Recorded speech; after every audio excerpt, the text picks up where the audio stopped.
और morning prime में big breaking Rajasthan से है। राजस्थान के पूर्व सीएम अशोक गहलोत के ओएसडी रहे लोकेश शर्मा ने अशोक गहलोत पर फोन टैपिंग का बड़ा आरोप लगा दिया। राजस्थान में साल 2020 में सियासी संकट के समय गहलोत सरकार पर फोन टैप करने के आरोप लगे थे। उस वक्त कुछ ऑडियो भी सामने आए थे।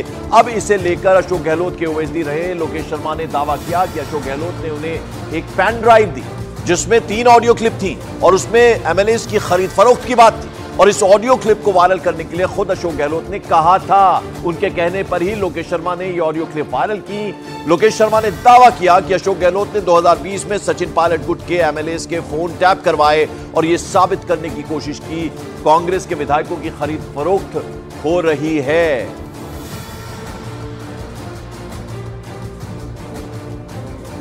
मुख्यमंत्री अशोक गहलोत ने इस पेन ड्राइव के जरिए मुझे ये सारी ऑडियो क्लिप्स दी और ये कहा कि मीडिया को आप सर्कुलेट कर दीजिए और मैंने वो काम किया।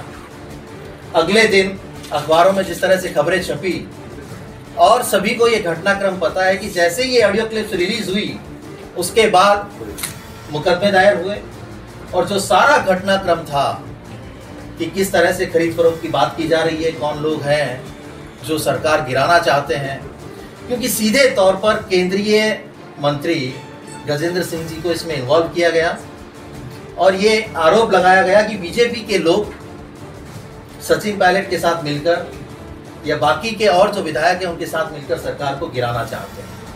ऐसी मंशा थी ये साबित करने की कि इस पूरे खेल के पीछे भारतीय जनता पार्टी है, जबकि वास्तविकता ये नहीं थी।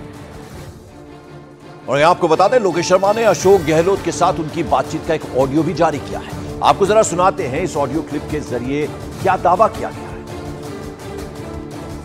हाँ भाई जी सर, अपन ने तो यूज तो किया जो मैंने तुम्हें दिया था वो यूज किया ना। हाँ सर, अपन ने तो यूज वो किया था। अच्छा, पर सीएमआर का लैपटॉप था तुम्हारा था? नहीं, सीएमआर का नहीं था साहब, मेरा था। ठीक है, फिर उस लैपटॉप से मैंने उसको फोन पे लिया। ठीक है, फोन में जब कॉपी हो गया तो मैंने फिर सबको वो फॉरवर्ड कर दिया जो मीडिया का मेरा ग्रुप बना हुआ है। और जयपुर से मेरे वरिष्ठ सहयोगी भवानी सिंह हमारे साथ जुड़ रहे हैं। भवानी, जो टाइमिंग है उससे कहीं ना कहीं कांग्रेस को नुकसान हो सकता है क्योंकि लोकसभा चुनाव चल रहे हैं, कल सेकंड फेज की वोटिंग होनी है, लेकिन अब रिएक्शन देखना होगा अशोक गहलोत इस पर क्या कहते हैं। अब जाहिर बात है यह भी कहा जा सकता है कि इसके पीछे भी बीजेपी है।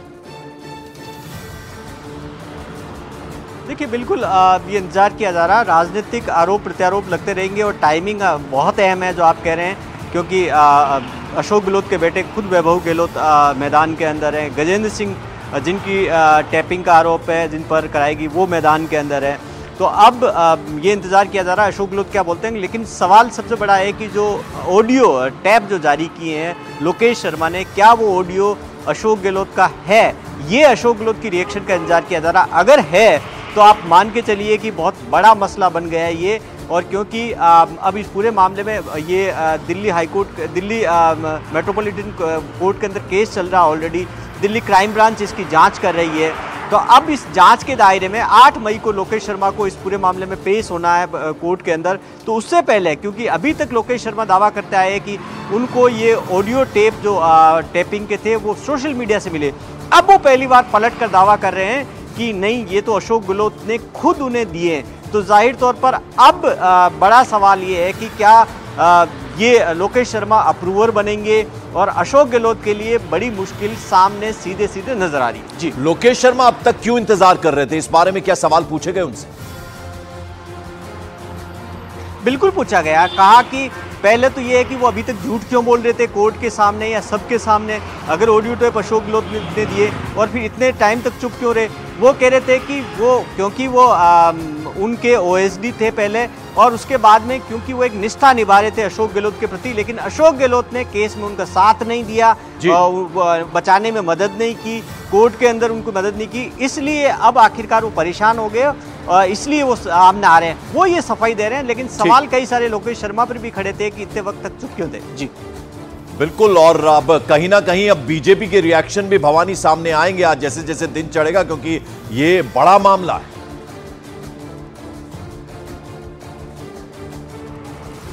जी बिल्कुल, बीजेपी की रिएक्शन का भी इंतजार किया जा रहा है और खासतौर पर गजेंद्र सिंह का, कि गजेंद्र सिंह क्या बोलते हैं, बीजेपी के बाकी नेता क्या बोलते हैं, सरकार क्या बोलती है। मुख्यमंत्री के रिएक्शन का इंतजार किया जा रहा है क्योंकि केस सीधा क्योंकि पहले ये एंटी करप्शन ब्यूरो के अंदर गया था, राजस्थान पुलिस ने भी एक जांच की थी। क्या राजस्थान पुलिस भी पूरे मामले, ठीक है, और इसलिए भी बहुत इंपॉर्टेंट है, जैसा कि भवानी हमारे सहयोगी इशारा कर रहे थे कि कल वैभव गहलोत जो है, चूंकि वो चुनावी मैदान में कल सेकंड फेज की वोटिंग होनी है, तो देखना होगा कि ऐसे में अब बीजेपी क्या रिएक्ट करती है, अशोक गहलोत की तरफ से क्या सफाई आती है। बहरहाल आगे बढ़ते हैं, देश का सियासी पारा हाई हो रहा है। बिहार के किशनगंज में असदुद्दीन ओवैसी की एक चुनावी सभा थी। यहां अपने संबोधन के दौरान असदुद्दीन ओवैसी ने कहा कि 26 अप्रैल को इलेक्शन होना है और 26 अप्रैल को शुक्रवार का दिन है और इस दिन को ना तो शैतान की कामयाबी होगी और ना ही शैतानी ताकत।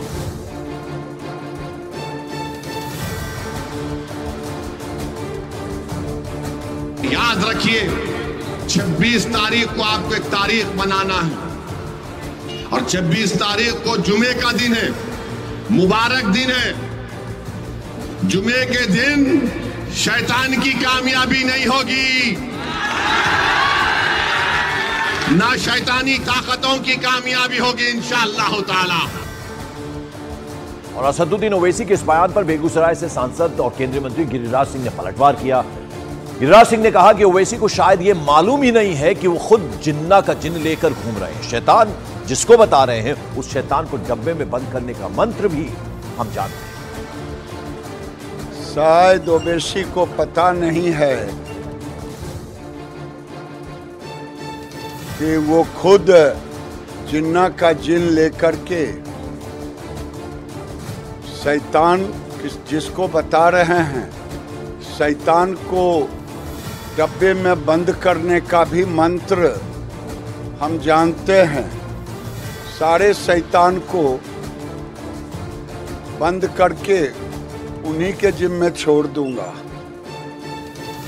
तो लोकसभा चुनाव के लिए जमकर प्रचार किया जा रहा है। राजनीतिक पार्टियां चुनावी अखाड़े में जमकर पसीना भी बहा रही हैं और सियासी पारा चढ़ा हुआ है। वहीं नेताओं की जुबानी जंग भी देखने को मिल रही है। इस बीच एआईयूडीएफ प्रमुख हैं बदरुद्दीन अजमल नगांव में थे। यहां एआईयूडीएफ उम्मीदवार अमीनुल इस्लाम के समर्थन में चुनावी रैली को संबोधित करने पहुंचे थे। उन्होंने असम के सीएम हेमंत बिश्वा शर्मा को सीधे चैलेंज कर दिया। बदरुद्दीन अजमल ने कहा कि वो सांसद बनते ही 700 नए मदरसे खोलेंगे। मुकाबले को लेकर क्या कहेंगे? ये जो पूरा ओवरऑल मुकाबला है उसको लेकर आपकी प्रतिक्रिया? ओवरऑल मोदी जी जो 400 का सपना देख रहे हैं वो पूरा नहीं होगा। इंडिया बहुत ऊपर जाएगी, एनडीए बहुत नीचे आएगी। और सर 700 मदरसों वाले अपने बयान को लेकर आप सर प्रतिक्रिया दे दीजिए। बिल्कुल, हम अपनी जगह पे हैं। इलेक्शन जीतने के बाद हम 700 मदरसों को फिर खोलेंगे।